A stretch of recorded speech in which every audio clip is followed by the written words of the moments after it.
Apple iPhone 4S, T-Mobile, Samsung Galaxy S2. It's dogfight time, starting right now. Here it is, that video you've been waiting for. Well, I don't know if you've been waiting for it, but it is the Clash of the Titans, two high-end devices, iOS versus Android, and more. Special thanks to our friends at Best Buy Mobile for hooking us up with a bunch of these types of phones for use in our One Paw Bandit game. When you go into Best Buy Mobile to get either of these, the iPhone 4S or the Galaxy S2, you'll walk out working. They'll help you set up your email, your web. So when you go in to get it, or you go in to get that for as an early Christmas gift for mom, they'll help you set up her email, her web, everything. So when she walks out that door, she's good to go. She's walking out working at Best Buy Mobile. But let's take a look at these. Apple iPhone 4S over here, Samsung Galaxy S2 over here on T-Mobile. Two high-end devices on their respective platforms. You've got the iOS device over here. Now this device looks a lot like the iPhone 4. The 4S, indeed is pretty much an evolutionary upgrade from the very popular iPhone 4. So the design's exactly the same for the most part, but you're going to see some improvements under the hood. It has a dual-core Apple A5 processor clocked at 800 megahertz, or somewhere around 800 megahertz, and has a better 8-megapixel camera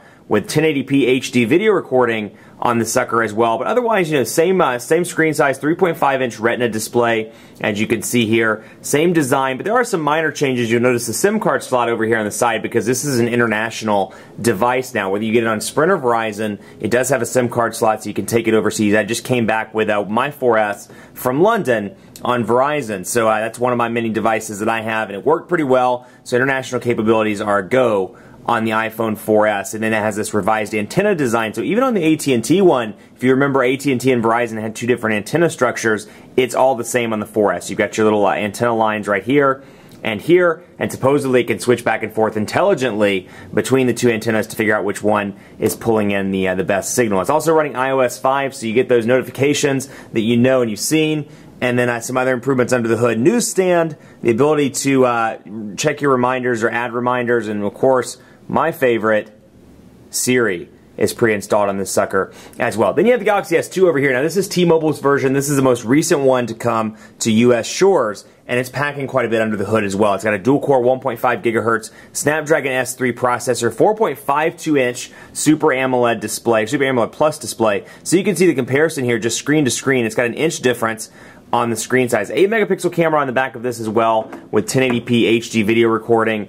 It is a GSM device, so obviously it does have some international capabilities as well. 3.5mm headphone jack on the top, power button on the side, volume rocker over here, and it's running Android 2.3 with Samsung's TouchWiz version 4.0. One button down here, but you can see the design differences here are pretty stunning. Samsung, and I was told actually this is a part of the Korean culture, which I haven't verified, but they say it's part of the Korean culture to kind of have a plasticky device. It's something that supposedly feels a little better in the hand. It's more lightweight, and that's why Samsung devices are mostly plastic. You may love it, you may hate it, but the Apple iPhone 4S has the best design. Now the downside is, or it has the best design in my opinion. Now the downside of this is, if you drop it, glass in the front, glass in the back, it's probably going to shatter, but you got this beautiful metal accents around the side, glass in the front and glass in the back, and just a good looking device, even though it's the same device design as last year's. And I think that's what's bothering a lot of people. You look at this, even if they've named it the iPhone 5, I think that design, just having the physical same design, if you've worked with a device for a year, you get to update, and it's exactly the same or nearly the same in terms of design. I just think it's one of those things where, psychologically, you're like, why would I keep this device again for another year, another 2 years, when it looks exactly the same? Also, a lot of people think 3.5 inches is a little bit too small. I always love the way the 4S fits in my hand in comparison to a bigger device. But if you're doing a lot of media, you're doing a lot of web browsing, you're watching a lot of videos, that 4.52-inch display may be for you. But let's take a look, more in depth with the operating systems. iOS 5 over here, and you can see in terms of overall look and feel, not a lot's changed. You can see it's pretty easy to swipe back and forth. And one thing I've always really enjoyed about iOS in comparison to Android, I've never found an Android device that is as fluid as iOS 5, or iOS period, but especially iOS 5. You can see very fluid here, no lag whatsoever. It's a constant, very consistent experience. Whereas I feel with this, as much as I love, I'll pull that back out, as much as I love TouchWiz 4.0, it's one of my favorite skins. On Android, I feel like it's a little stuttery, a little jittery at times, and I see that across all the platforms since, TouchWiz and various iterations of Android as well. But you've got that, your typical icons here, your typical apps, no widgets available on the various home screens, but then as you add applications down through here, it'll add to another home screen, another home screen, and another home screen. Now you can move these around pretty easily between the screen. Then of course, if I wanted to move this over here, I could tongue-tied there. If I wanted to move these over here, I could, and then I could always group them together. So if I wanted to put messages and calendar together, you can see how it creates a little folder called productivity, and I could do that if I so desired. Those are all updates that came quite a little bit of time ago. Yeah, I think that was iOS 4 if I recall. Yeah, iOS 4. And then you get Newsstand, which is a nice little feature here where it's available now that this is out of beta mode. I can go in here, I can go to the store, and I can download Wall Street Journal, New York Times, and have it update continuously in my little virtual newsstand. So if I travel a lot, I want access to that, I've got easy access through that. And the reminders is something new as well. And I've got the ability to come in here and click on the reminders. You know, I can say, visit phone dog, and I can quickly and easily add a reminder. Or I can use Siri, which is a voice activation service that comes on this, and I have to give them credit. Yeah, it's not revolutionary. Yeah, it's not really anything new, but they've really done a good job of refining Siri, and out of all the voice activated stuff I've used, I think it's the best in terms of being able to understand what I'm saying. So I can say, set reminder to watch a video. When would you like me to remind you? 8 o'clock.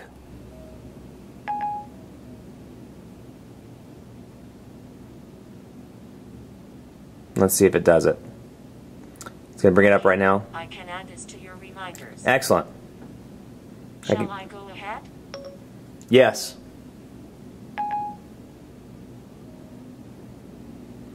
So it brings that right up on my reminders, and obviously it's running a little bit slow right now. Sprint's having some 3G network issues in my area, in a bunch of the metro areas. It's gotten a little better, I feel, with the iPhone 4S, oddly enough, but I still see some slowdown. So you're seeing Siri really work hard to pick up these various things. So Siri is obviously fun to play with, but you can see I can add that myself.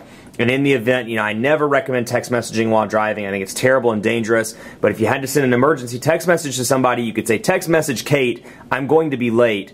And then they would pop up and say, that kind of rhymed too.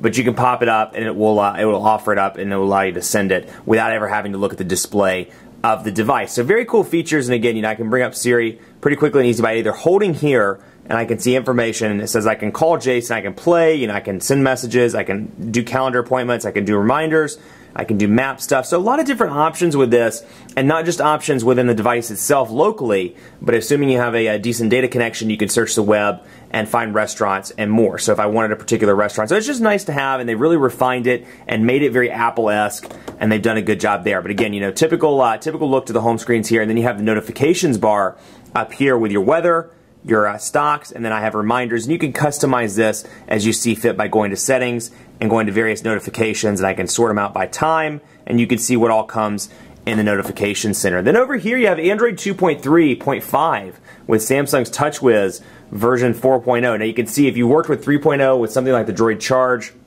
some of these older Samsung devices, the Infuse, you can see huge improvements over here. It looks much better, and you can see that there's kind of the blockiness between the applications is gone. Now out of the box, you don't get anything on this device, you know, no Sprint installed applications. It's part of the Apple agreement, but over here you do get quite a few T-Mobile pre-installed applications. You get 411 and more, Asphalt 6, Bleo bonus apps, you get, let's see, Keys Air, Kai's Air with Samsung, you get Lookout, you get My Count, My Device, more from me, all of which are T-Mobile. You get Samsung's Media Hub access, and then over here you get Pro Apps, some stuff I've installed, Social Hub, Polaris Office, T-Mobile TV, Mall, Name ID, and then a quick video chat, visual voicemail, and Zenio Reader. So quite a bit on the T-Mobile front, just outside of, you know, the typical installed stuff, just a lot on the T-Mobile front, and unfortunately, you can't uninstall it. So if you go in here to applications, you can sideload applications, but you can't uninstall, you know, visual voicemail, for example. You can uninstall the updates, but if you want to go in here and say, let's get rid of Asphalt 6,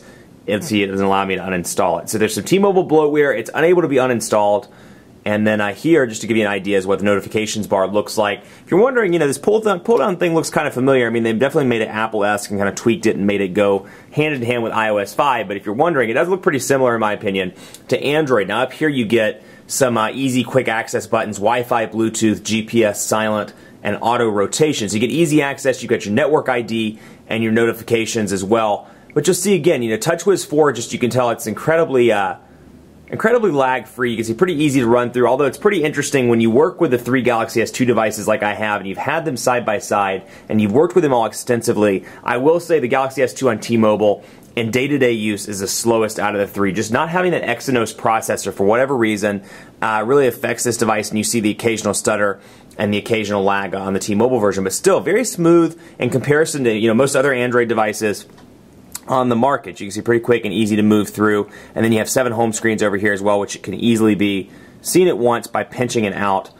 and going back just like that. So a lot of different options here. Some excellent widgets. You don't get widgets on the home screens on iOS, but you do on Android. Now the downside to that is it consumes quite a bit of battery life. There's a big 1,850 milliamp hour battery in here, but you can still, it can take its toll pretty quickly with these auto-updating news widgets that you see here, auto-updating time, auto-updating weather, and more. What I do like about the TouchWiz widgets, though, is you can customize the size. So I can make the weather widget like that, for example. I may be able to even make it all the way down here. Nope, guess not. I can make it like that, or I can make it just like that. So quite a, some nice options to customize. So if you're in an area like this where you only have a little bit of widget space left, I could fit in another weather widget here, or I could fit it in down here, or over here on the side. You get the idea, as opposed to HTC Sense, which while the widgets are beautiful, they're unable to be customized in terms of size. So a big pro there. So if widgets are your thing, Android's going to be your platform. But again, the downside is it does take its toll pretty quickly on battery life. Android has by far,